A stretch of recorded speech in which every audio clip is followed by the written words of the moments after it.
Krete beze nangu fiction learning me nang pumhang a pollution lay te sa kezi be na nang luilung te ra me leader pui pe me kwa pung mak se lung ra me ho ho ho na ta ming be lay le te du lo ka ne sam ram bu lay ra be sa le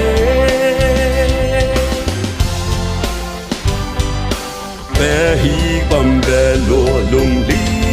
zu ke nang pum nang he rui ze ra plu gu tempo sang ra le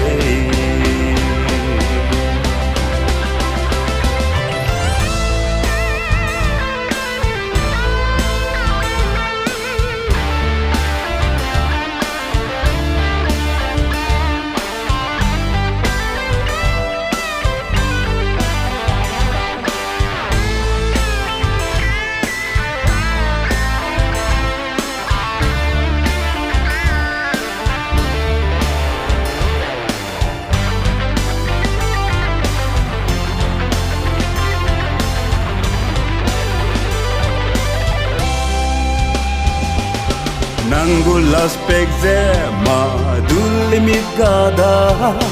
cowboy peg ne nangi tirame nai kerin tingu reason pada mai zai